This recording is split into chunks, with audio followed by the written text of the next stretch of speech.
And we begin. With treatment, of course. Of course. So join me in this expression of consciousness, knowing that there is a presence and a power. Only one presence and one power that dwells in, through, and as all things, yet is not absorbed by its creation. It is perfect, it is whole, it is complete, it is infinite. And it dwells infinitely at every point. It is who and what we are. It is the real thing. Though it evades our senses, it is the true presence, the source of all. And it's right here, right now. And because that is who and what we are, we seek collectively and individually to explore that understanding and to embrace it and to embody it. And we come together in this place to do that very thing. And I know that as we do this, that we are awakened and enlivened to the presence. That we move more deeply into that understanding as we live these lives on planet Earth. And that we are blessed.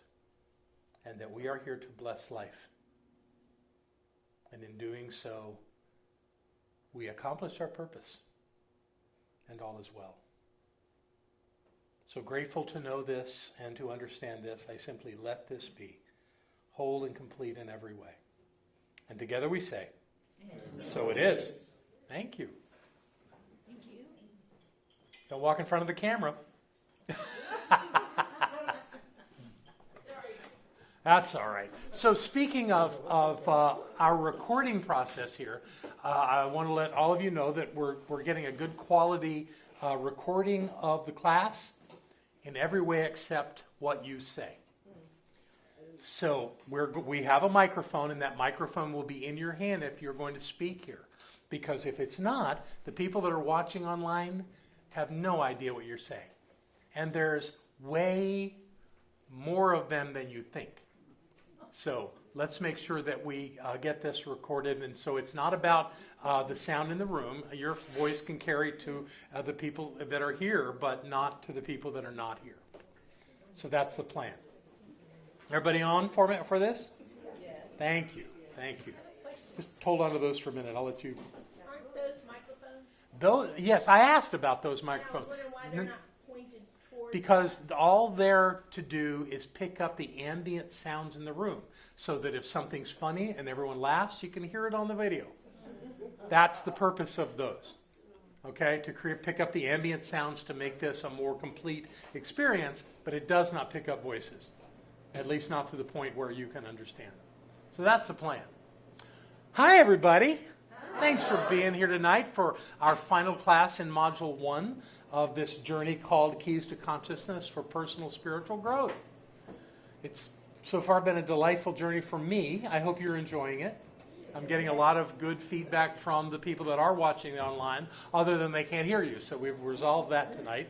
And I think it's more annoying to the camera technician than anybody that you walk in front of it. So I will let that be what it is. So our last night together, we have 3 conversations. And we'll do them one at a time, yet they will indeed merge into one conversation. So where we're starting is with this idea of implicit bias. I would imagine that a number of you have read the curriculum material that talked about that. Anybody? Anybody? The only reason my phone is in the room is in case Barbara needs me. So a real quick check will tell us if that's what's going on, or if this is somebody that has no idea I teach on Monday night. Oh, it's somebody who should know that I teach on Monday.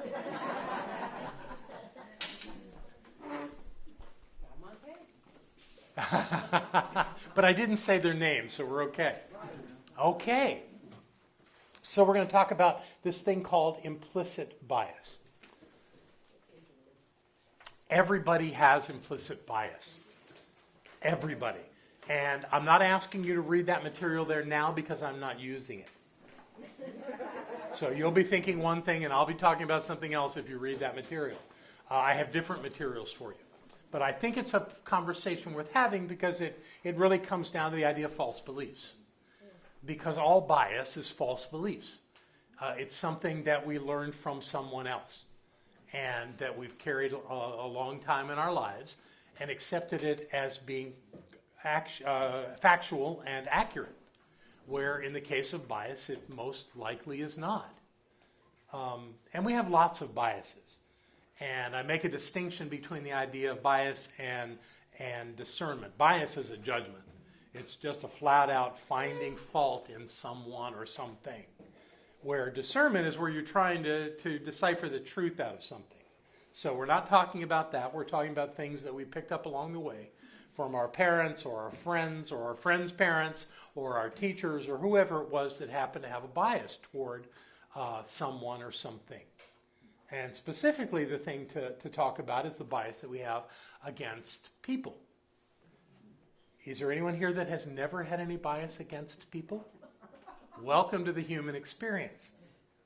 So this conversation is about how do you reveal that? How do you address it in your life? So we're just going to start by doing an exercise that's going to hopefully begin the process of revealing some example in our lives.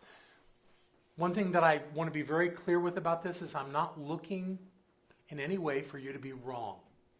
That is useless to do that.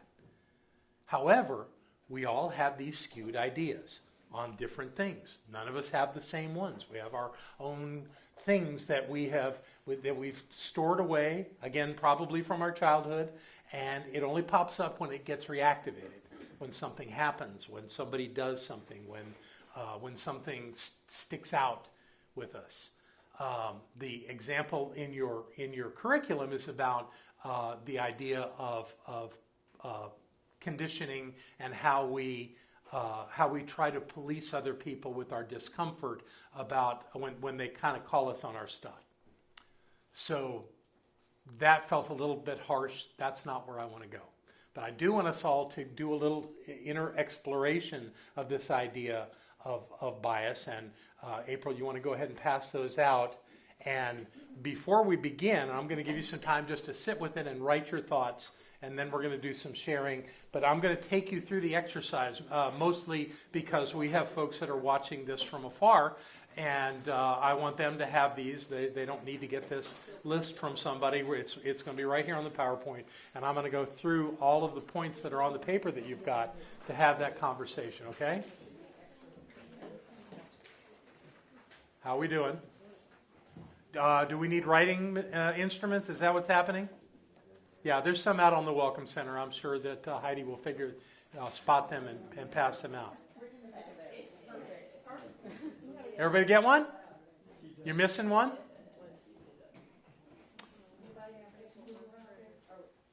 Okay, well, I'll tell you what. Give us a moment here. I'm going to go through the points, and then I'll give you my copy, okay? Because it's fresh. I have one right here. No, I guess I don't. I need that. No, I don't need that. Go ahead and give it to her. I don't need it. You're right. Because I have the same information right up here. So we're going to go through these one at a time just so we're all clear about this. Implicit bias. Think of a time when you were critical or afraid of someone who is different from you, i.e. different race, ethnicity, socioeconomic status, sexual orientation, or other cultural difference. In a few words, describe what happened. Is that clear? Like I said before, now this is going to require a little bit of self-exploration because it may not, just from that description, pop out. You may have to work on this. And I'm not looking for something that happened today or yesterday. This could have been something that happened 10 years ago, but it had a real impact on you because of this. Okay, so however it works for you, go find something from your past that you can talk about. 2, when the experience was over, how did you feel about this other person? And then how did you feel about yourself? Okay?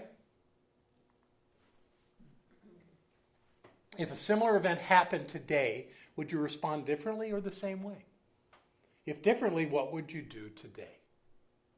Now, my guess is if this is something that happened 10 years ago, you would have a very different way to look at it today. So explore how that might look that was different than when it happened the first time. And finally, how do you avoid judging others who look, act, or sound different from you? This is a little a momentary look at a strategy for how to avoid these kinds of things. Because they're there. They're buried in us. We've been around people that had these biases, and we picked them up when we didn't know any better. They probably even worked for a while for us. Well, at least we thought they did. And then suddenly we live in a world that just doesn't tolerate this, and it's a good thing because we're evolving as a species, and we're all evolving individually too. So this is a chance to look at this. And again, this is not about making anybody wrong. And just to get this thing started with one of my stories, let me tell you one that popped for me.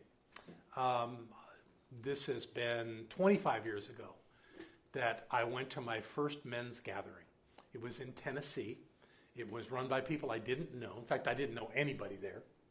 But I went over to I think it was Knoxville, and met with, 40 guys in some kind of a camp setting. And we did all kinds of explorations. And one thing that happened during that time, I had been in my life, when I did my PhD studies, and really my entire life, in a lot of relationships with people of color. I worked with them in one of my early areas of focus. I had parents who were definitely prejudiced, generally against black people, and I didn't embrace that. But on this particular occasion, there were two specific black men that I had interaction with.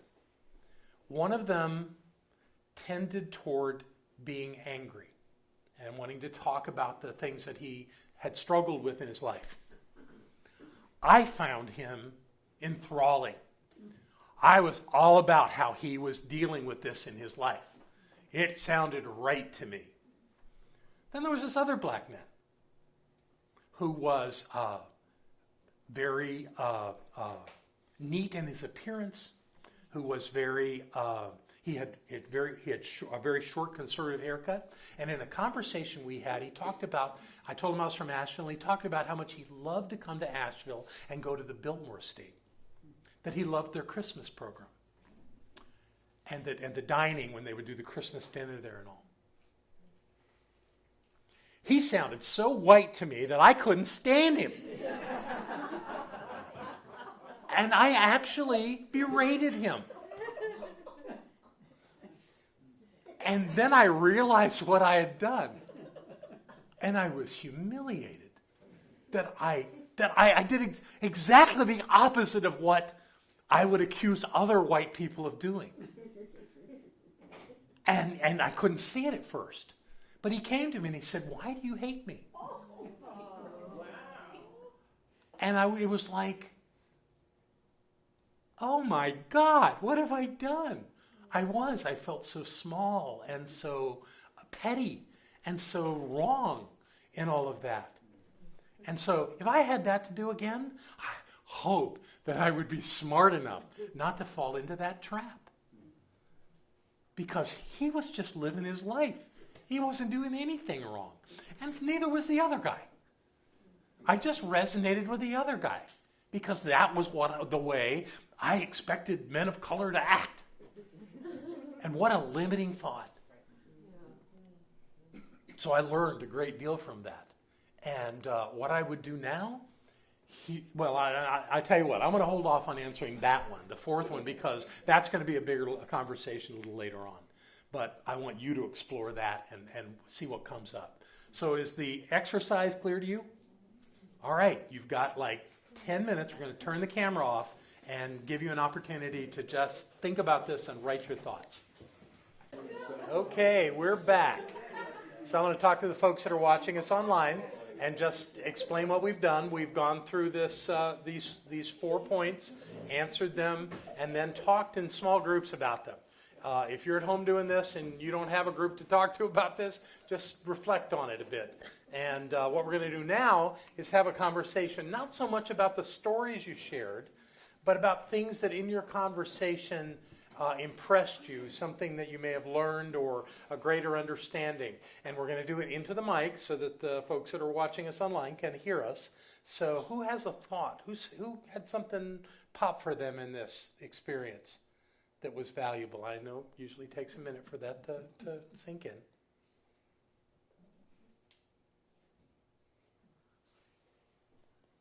Yeah, they're pushing you, Lisa. No? Okay. Anybody? Here we go. Thank you, Peggy. My experience was about my stepfather, who always told me how not good enough I was. And I wondered what happened, how I had become such a bad kid without knowing that I had. And yet I chose to be a martyr and say my mother loved him, so who was I to stand in the way? And I never asked her what happened, why she didn't love me anymore, why I wasn't as good a kid. And instead I went down the path of playing the role of victim and inviting a lot of victimhood into my life over the years. So you carried a lot of baggage with all that. And so I realized just recently that when I was with my parents, that I made that choice. Nobody was holding a gun to my head or a knife to my throat saying, you don't get to talk to your mom. I chose not to talk to her. And so I created that situation in my life. And so what my lesson is that you always ask when you're confused. When, of whoever it is that's telling you something different, ask, how did that happen? How did I become that person? I used to be a good kid. My mom loved me. What happened? And then you take power of your own life. That's right. Even children have choice. They just don't often know it. Exactly. Yep. Yeah. Thank you. Thank you. Any other insights that came out of this? I'll go and do more. Thank you, dear.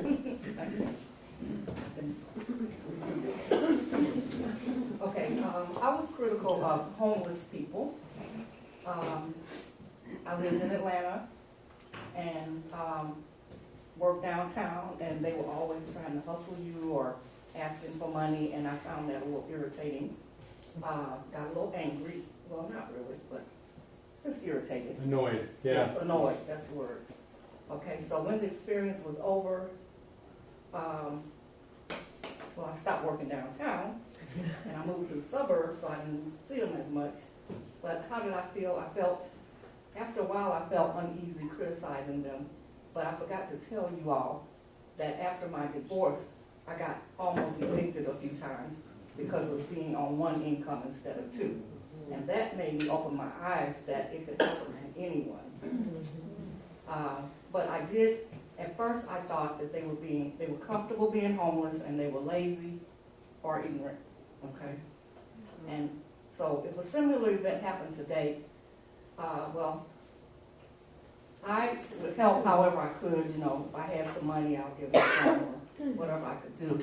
But now, instead of avoiding looking at them and things like that, I try to look at them and see where you're coming from, But if they're too far off base, then I'm moving on, But if they're cool enough to say hello, I'll say hello, good morning, whatever. I do have respect that they can survive out there. Okay, and so how do I avoid judging them or people who act or sound different? I think of the fact, first of all, I don't know what happened to them, and again, it can happen to anyone because we're human and they're human, just like me, and that this is their journey, and we all have one. That's lovely. Thank you. Very nice. Okay, let's do that.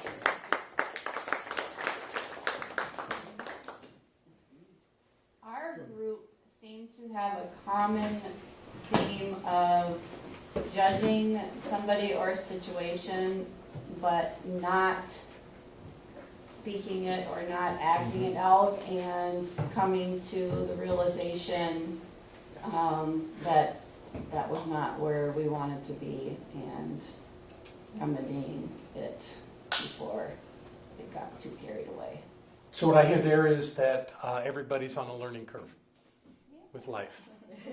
And nobody gets to escape that learning curve. Nobody, I don't know, maybe baby Jesus. But for the most part, the human experience is that we get a lot of erroneous information. We internalize it. We apply it to our lives. It makes it hard. It makes our life more challenging. And at some point, if we're really fortunate, we end up in a place like this where we get to think about it and start shifting it or continue shifting it so that our lives can work. Because we get lots of chances to practice. yeah, and the truth about all of this really comes down to the one that is most hurt by this is us.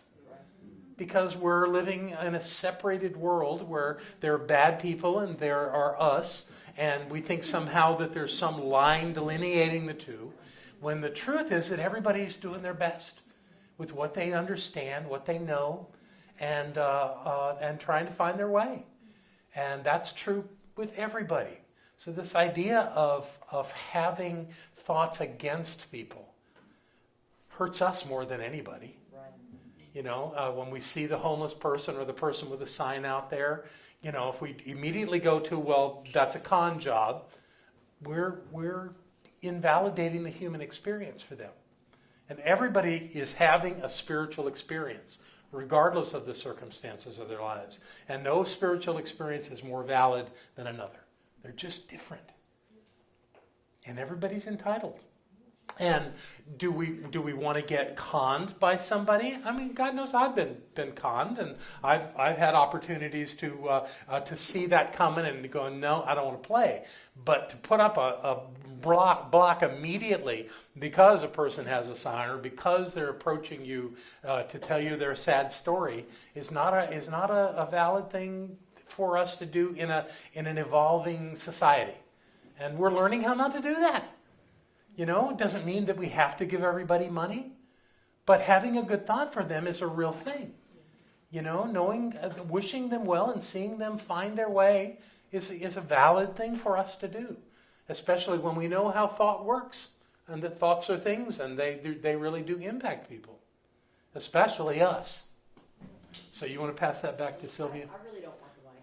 Well, then you can't talk in class because that leaves a hole Okay. where people can't hear you. And even if it comes to the fact that you do get conned, there's always lessons to learn. There's always lessons to learn. Yes. And another point was I'm really into Star Wars, and I went to see that movie. I rode my bike when I was in middle school, and I maybe 17, 18 times I've seen the movie. So to me, everybody is Yoda. I have something to learn from everyone. Very nice. Everyone. Very good. Okay, let's get that over to RJ. You want to run that over there, Sylvia? Thank you.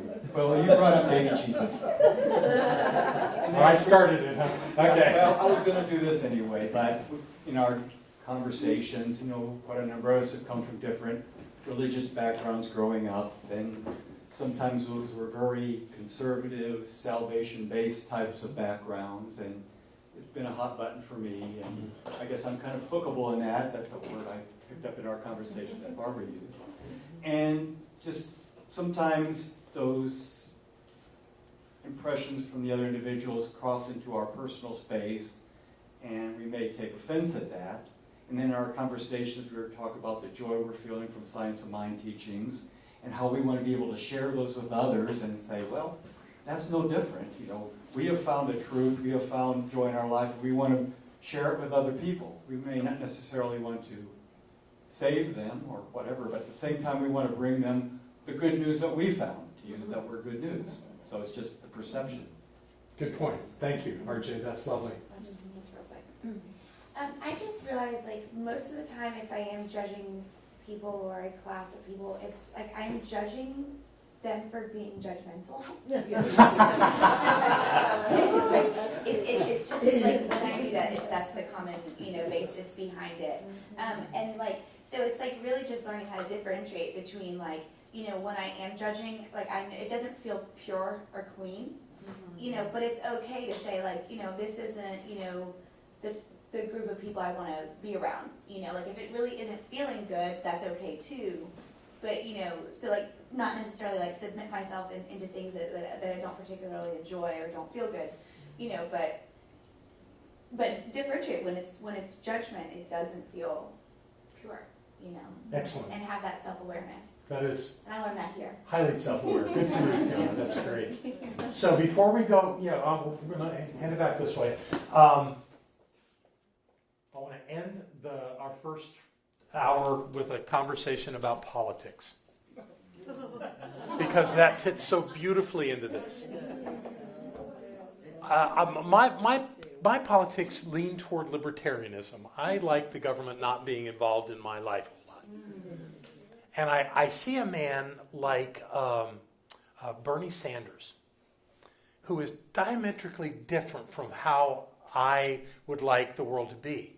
But I can listen to that man and hear his passion and hear his intelligence and see what he wants to do.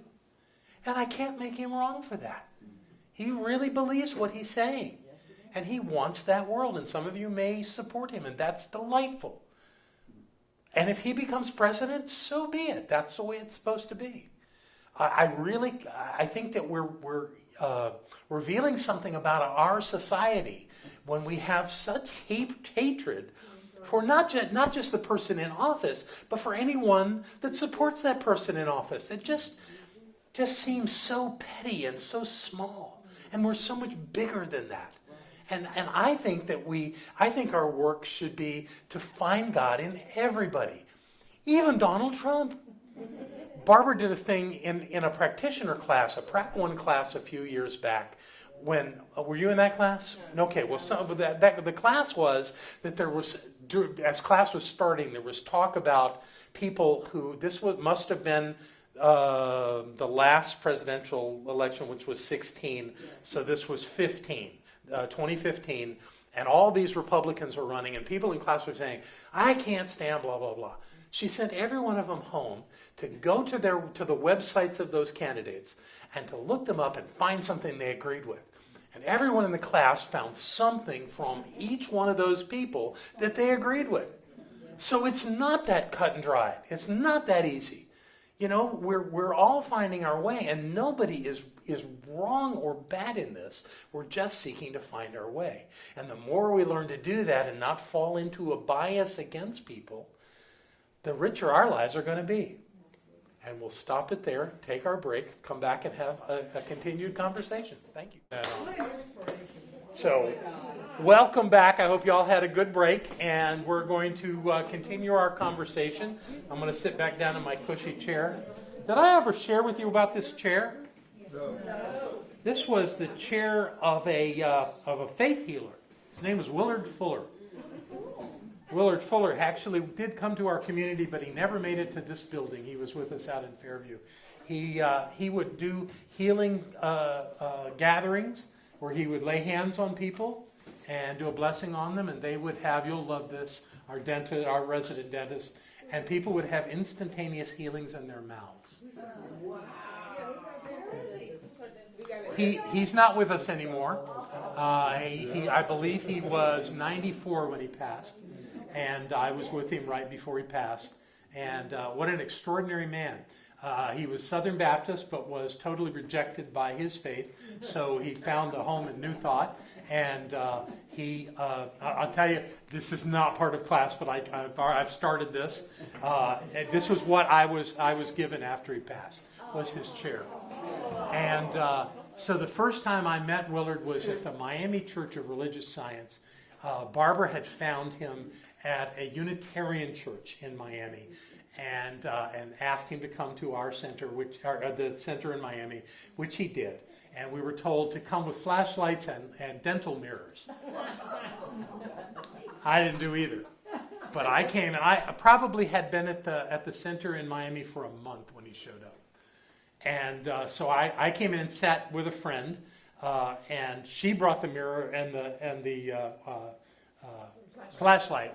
And so he gave his talk, and he told about all these people that had these instantaneous healings. And there were a good 150 people in the room that night.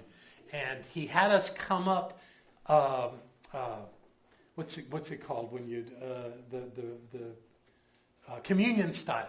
So we went out on the sides, and there were pews in that church, out on the side, and went up and got a blessing from him, and then came down the center aisle and went back to our seat. I was somewhere in the middle. So Sharon and I got up, and it was interesting. My mother was there. I invited my mother to this. She wanted to see this too. And so we went up, and we came back to our seats. And before we went up, I had asked Sharon for her mirror and all, and I looked in my mouth, and I said, I have one filling. I got that filling when I was 19 years old, and I have had no dental work since. And at the time, I was probably 34. And I showed her my one silver filling. And so we came back, and people are continuing to go, and he's doing blessings on people. And I tasted something weird in my mouth.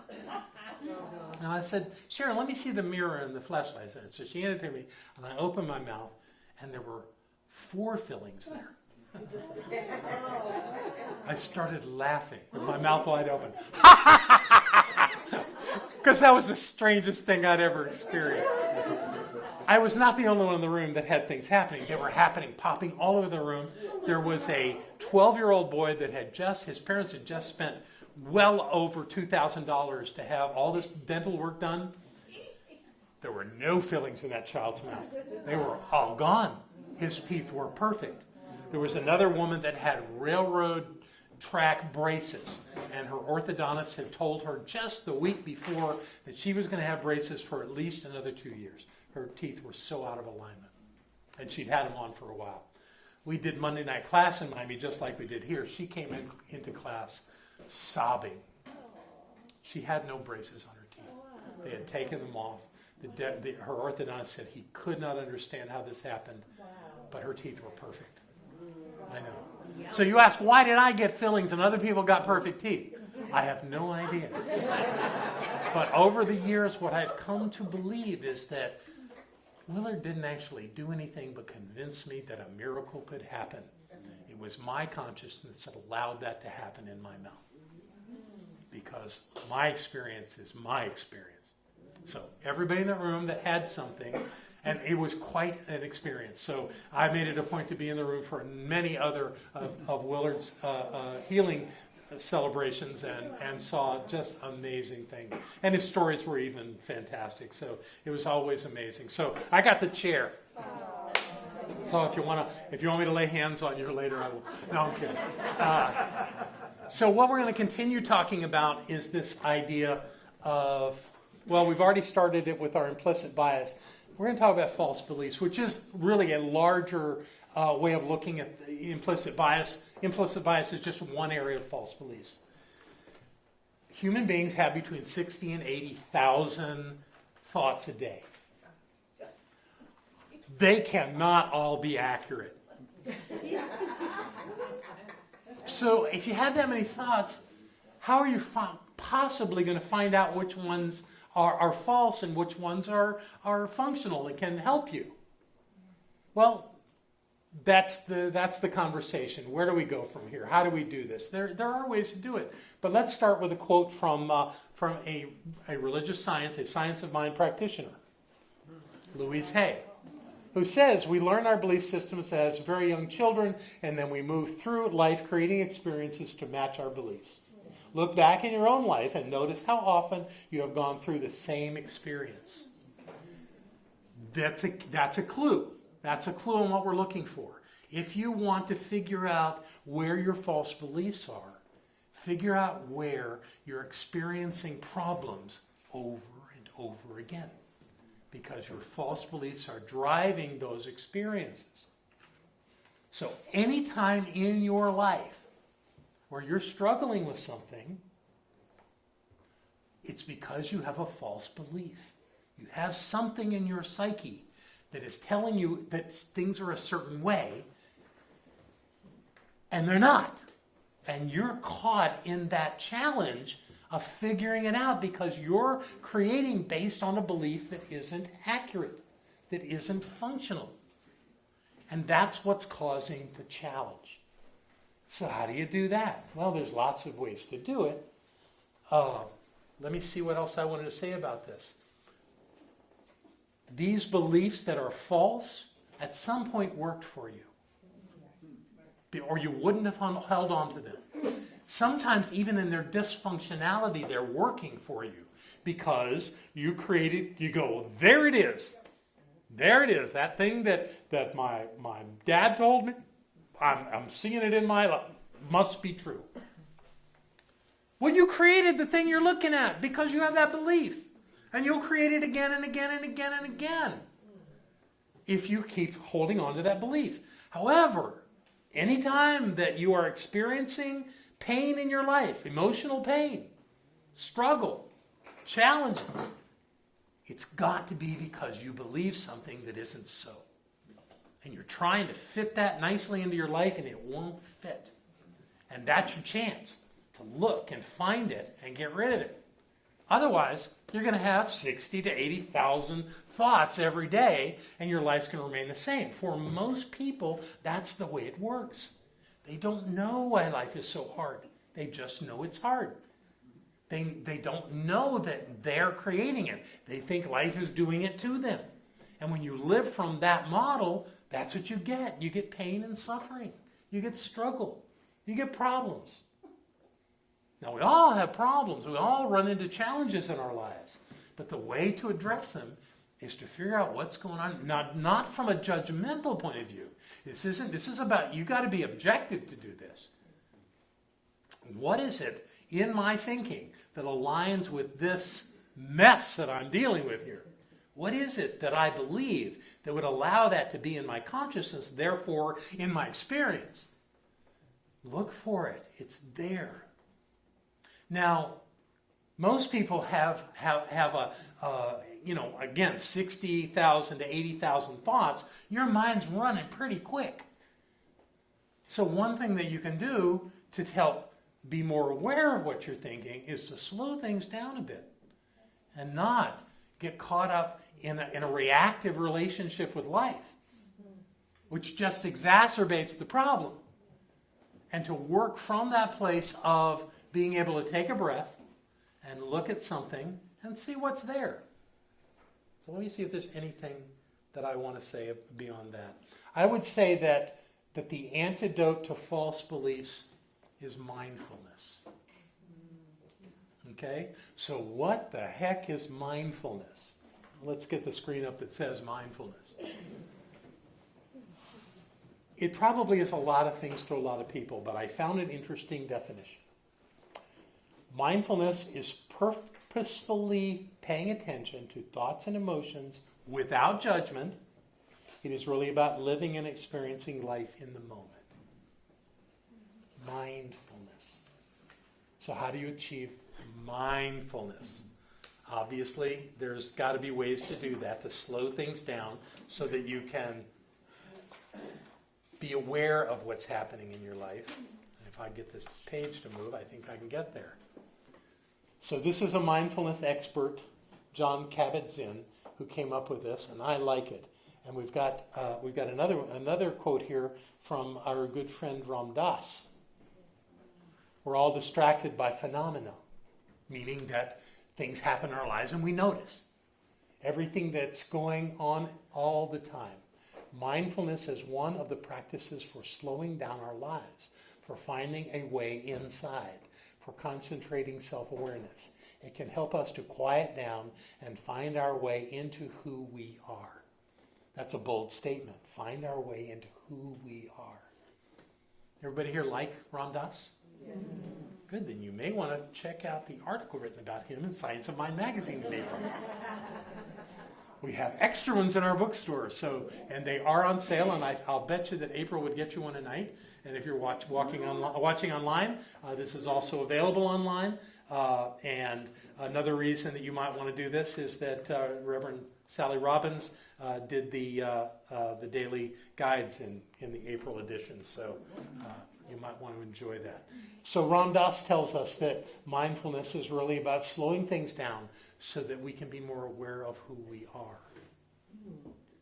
We are not beings that are meant to be reactive to things in our lives. The only reason we react to things in our lives is because we have these beliefs in our minds that we hold that things are a certain way, and when something happens that re-stimulates that belief, it pops up and we're in conflict. So rather than judging the experience that we're having, that somebody said something or did something or looked a certain way or something happened, and then be reactive to it, the best thing to do is to do a little self-investigation and say, why am I pissed off because this person did that or this happened? Why am I angry about that? Why am I afraid because of that? Whatever the emotional state is, what's going on that I'm having a reaction here? I had a spiritual teacher once said that reacting is in itself the challenge because it's kind of an automatic system where you don't even think about it. You go, whoa, that's just wrong. And suddenly, then you start thinking about why it's wrong, and you want to justify that thing that you just felt. So you talk about the person, what a jerk they are, and or whatever it is that comes up that will justify that internal dialogue that's going on. And when we do that, we're just feeding the problem. So the question is, without judging ourselves, say, what is the belief that's dwelling in me, that's keeping me in the idea that this thing that just happened is wrong? And if you'll sit quietly, it'll come to you. And if you find it, you can kill it. And the way you kill it is to have a different belief. Beliefs will go away. You're not bound to them. Even if you've had them since you were 6 years old, you can let go of them. But you can't, I have always found it hard just to let go and then suddenly have a void. So the question after that is, what is the truth? What is the truth that will make my life work? And if I can find that, I can actually replace that belief that's not working anymore with one that works for me. Now, does that mean forever and ever that's gone? Well, in the moment, it's gone. But I guarantee you that we all have it still in the recesses, and the next time something happens, it might pop up. But the difference that time is you got something else to remember. Oh, wait a minute. No, I decided I'm not doing that game anymore. I'm going to do this differently. There was a time where we were doing these things called vision quests every year with my Native American teacher. And one year, when we were doing a vision quest, I was not on the mountain. I was actually supporting Barbara was up on the mountain. And there was a guy that came down from Florida that was there to support, and his name was Crow Dog. That was his spirit name. I never did hear what his real name was. And by the end of the quest, we were calling him Corn Dog. He would have this thing, anytime something came up in a group discussion or in a one-on-one with him, and if it had any kind of judgment in it, he was so sensitive to that he would start laughing and he'd say, "You can't hook me." So he lived his life about being unhooked and about not falling for those things. And of course he was doing it internally as much as he was doing it externally. But it was lovely to watch how he didn't get mad. He didn't make you wrong. He just laughed and tell you can't hook me. You know? And it really worked. It worked for him anyway.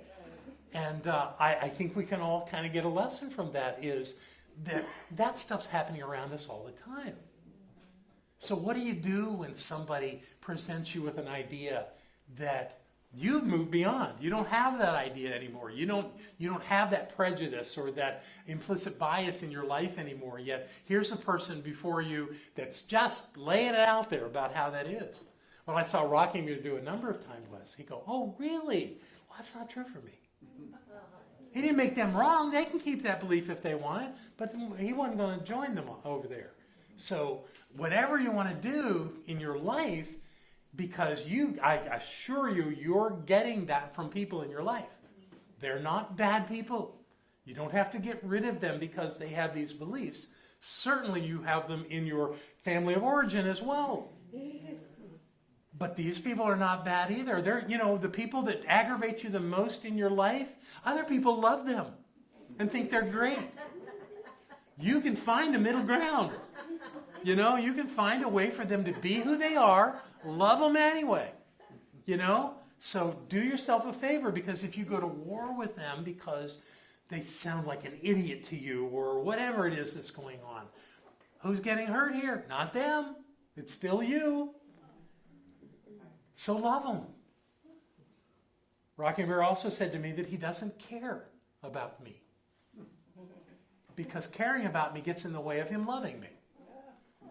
If he cares about the choices I make or the places I go or the way that I live my life, that's all getting in the way of him loving me. So he doesn't. He just doesn't play that game. It's an interesting way to live, because oftentimes when we see people, especially close to us, get into some kind of a mess, we think poorly of them. How does that help? Whatever their choices are, they're still having a spiritual experience, and they're entitled. They're entitled to have that. They're entitled to abuse drugs. They're entitled to be angry. They're entitled to do anything they want. You don't have to participate, but love them anyway. Love them and release them and let them go live their lives the way they want. And when they try to put it on us, that's the boundary. You say, I just don't want to do that. I love you. And I wish you well in all that you do in your life, but I don't want to do that. So you don't have to. So this work of getting rid of false beliefs in our lives is a very active process. We have to be engaged. We have to be committed to it. We have to be willing to monitor ourselves, not policing. I think that's too strong a word. But we monitor ourselves through our emotions. When something doesn't feel right, when we're aggravated or confused or upset or fearful, what is the belief that's following that? And how do we move beyond it? A thought, which requires a microphone. Somebody pass this back, or how do you come get that? My question is... Oh, I don't think I turned it off after the break. You push the button, hold it. When the light comes on, it's on. Hello? There you go. My question is, how do you know if it's the correct belief or if you found the right belief? Because the thing pops. It goes, ah! And you don't have bad things coming to you. No. Well, you do from that false belief. You're actually attracting things that are in alignment with that belief. That's the problem. Because the object of something is the thing that we draw from. So if we think that somebody is lying to us, and we get in judgment about their lies, and we find fault in their lying to us, we're going to have other people lying to us, right? So if we recognize that they've lied to us, accept that that's the way they live their life. They lie. That's how they get through. That's how they cope with life. So know that, and don't believe them. But don't get mad at them about it, because that just gets in our way. That doesn't change their behavior. In fact, what it does is it makes them dig in, because now you're blaming them, and they probably don't even think they're lying. They think they're just making their life work the best they can. So if somebody's lying to you, recognize they're going to be true to their nature. Their tendency is going to be to lie. Love them anyway. Just don't believe them. And your life will get so much easier. There's no conflict. They're just being who they are. And then someday they may come to a point where they don't want to do that anymore. Celebrate with them. It all works. It's a no-lose situation. Everybody gets to win then. They get to be who they want to be. You get to be who you want to be. They can't hurt you. You see who they are. You don't judge them. You just let them be who they are. It really does work. I've been doing it for years. Does that make sense? Mm-hmm. Yes, another thought. I'm going over here. I'll be back.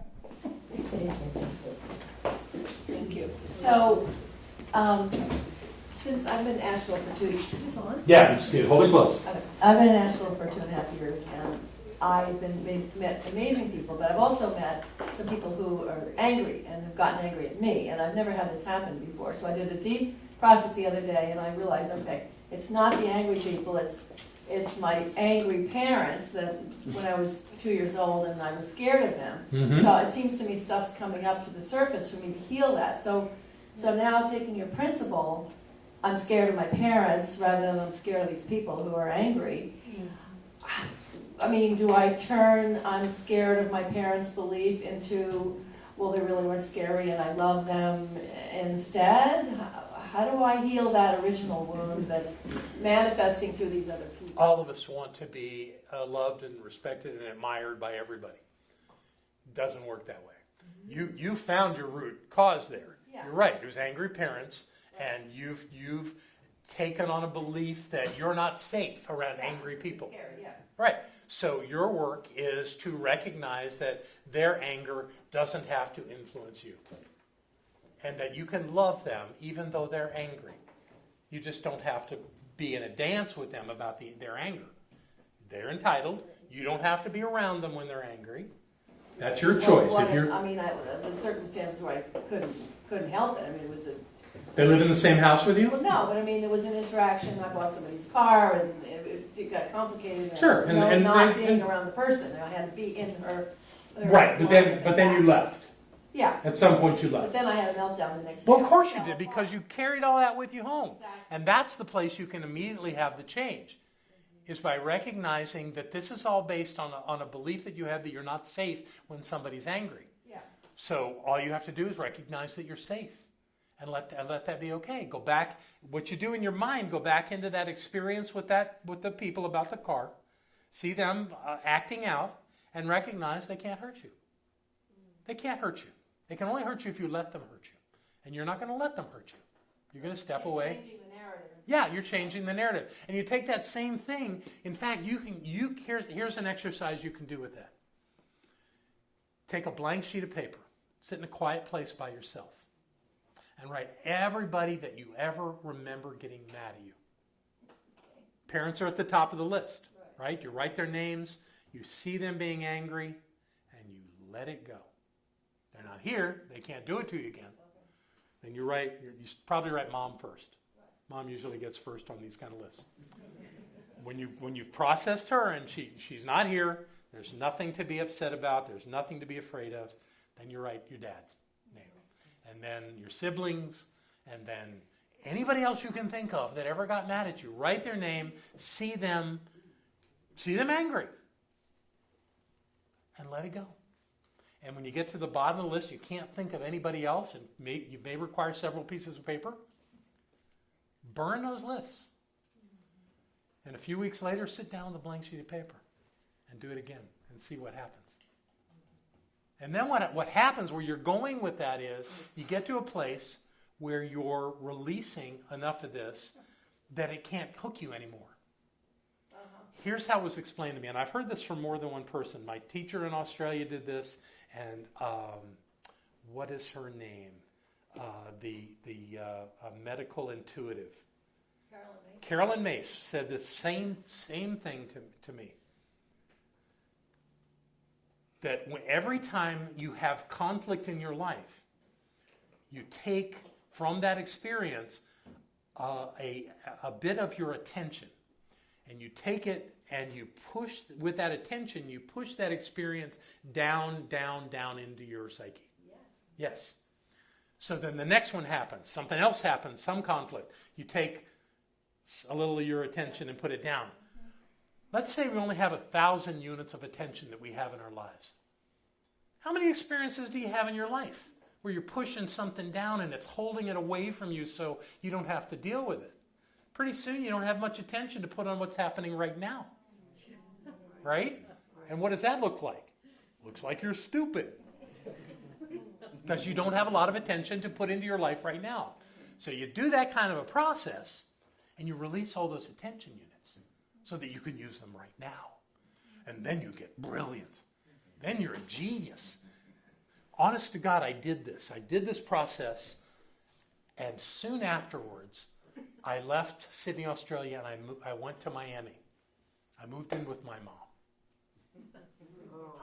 That wasn't the thing. Mom had her ways, and one thing that she did every night was she'd watch Wheel of Fortune and Jeopardy. And I remember the first night that I came and I sat down with her and Jeopardy came on. I answered every single question. I mean, it wasn't a question, it's like the opposite. They gave the question, I gave the response. I got them all. I don't know if I could do that today. I bet I could, though, if I went back and did that exercise of releasing all the conflict in my life, especially after being president of our movement. You know, I really should go do that exercise again and let all those people off the hook because they're all me, because I'm the one that held on to it, you know? So give that a try and see if that doesn't work for you. And go on Jeopardy. Now, that's not of no interest to me, but let's see what else that I do want to share with you, because I do have more stuff here. Oh, yeah, I've got a chart here. Let's look at this chart about mindfulness. Yeah, the idea here is that mindfulness is a flow. And if you'll see that the big circle in the background is called mindfulness and includes all those arrows of movement, but the biggest payoff is in your self-awareness from doing mindfulness exercises. That's where the real win is. But if you look about how you're engaged in life in these others, your emotional balance, because your emotions go with your self-awareness. And then your social awareness is how you engage with other people, and then in your more intimate relationships, they call it in this particular graphic relationship management. That's a little formal sounding to me. But the idea is that when you get clear about who you are, the elements of your life start working much better.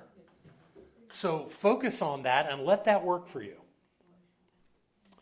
So what we've got here is I'm going to sell you on this idea of mindfulness. And we're going to talk about mindfulness in the second module, much more than we're going to have time with in our last few minutes here. But I found some interesting statistics that I want to share with you. There has been research done on leaders, corporate leaders, that have done real work around mindfulness and how it's impacted them. And this particular research project that I found really speaks to it in an amazing way. So what I've got here are a series of benefits described by mindfulness study participants, all corporate leaders, and the percentage who reported experiencing them. So we start with this statement: able to identify signs of potential conflict in time to take corrective action. 90% of them said by doing mindfulness exercises, they have been able to avoid major conflicts within their organization. That's big. And if it works at a corporate level, it works at a personal level.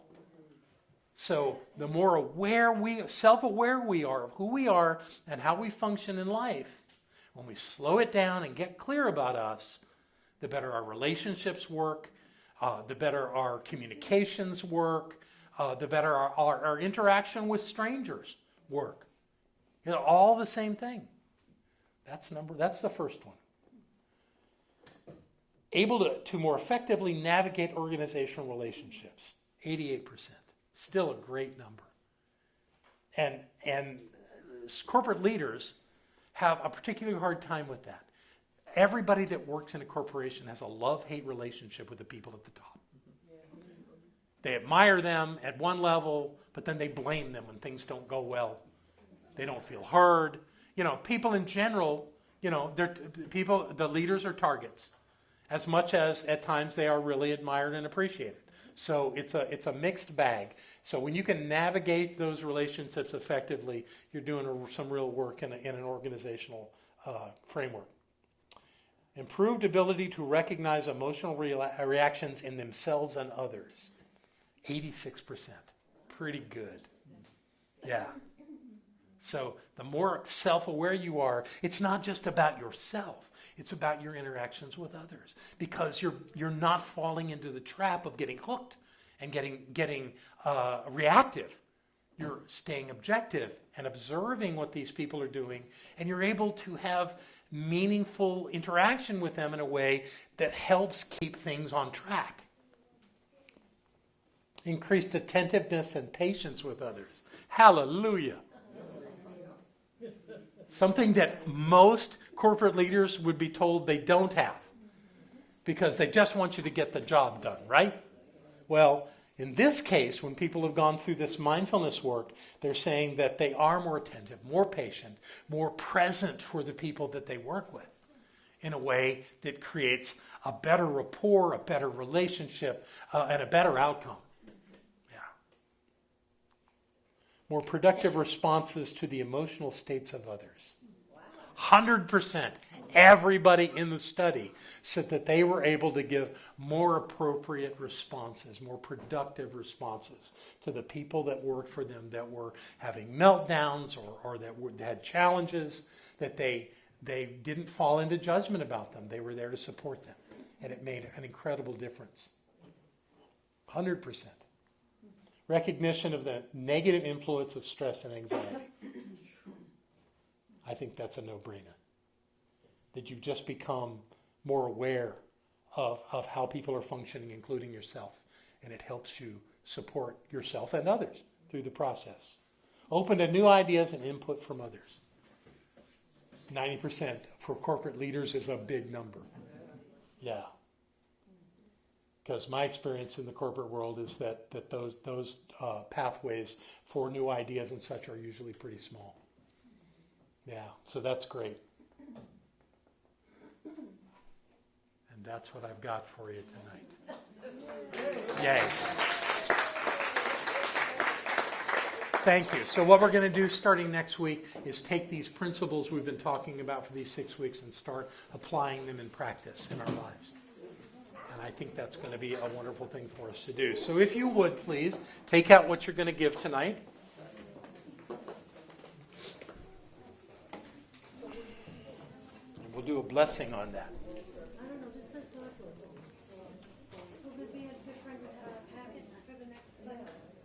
There will continue to bring your folders to class. We'll have more handouts for you next week.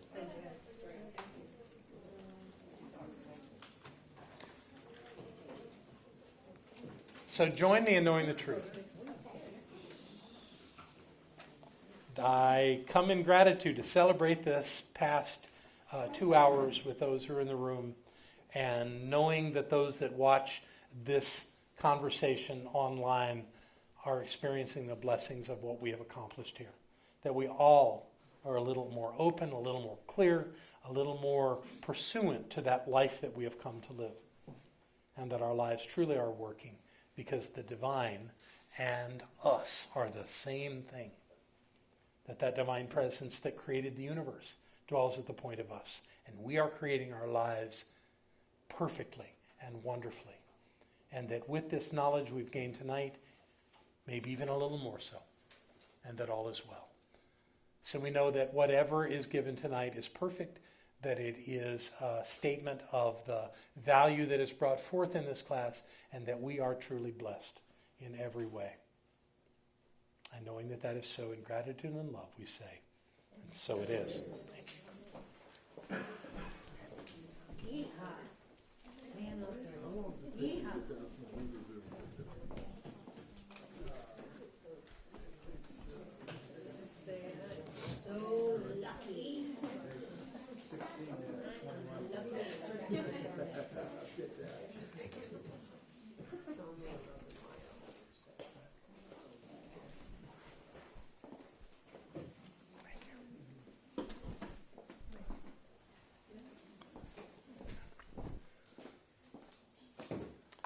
So I bless these gifts, knowing that they come with open hearts and open minds to create this center in every way that it is intended to be created. I know that this is the dynamic flow of Spirit showing up once again in our lives and in all life, and that all is well. And I know that we go from this place a little clearer, a little richer, a little more confident about how we move through life, and that life continues to get better and better, and all is well. Thank you, God, for showing up as us. And we let that be so, right here, right now, and always. And so it is. Thank you, everybody. Hi, I'm Barbara Waterhouse. And I'm John Waterhouse. Thank you for watching this message today. Through our website, cslasheville.org, we have over 1,000 messages, classes, and New Thought books, all to download at no charge to anyone. producing this incredibly valuable collection of ideas is really making a difference in the world. It's changing lives everywhere. Please go to our website, cslasheville.org, and click the Donate button.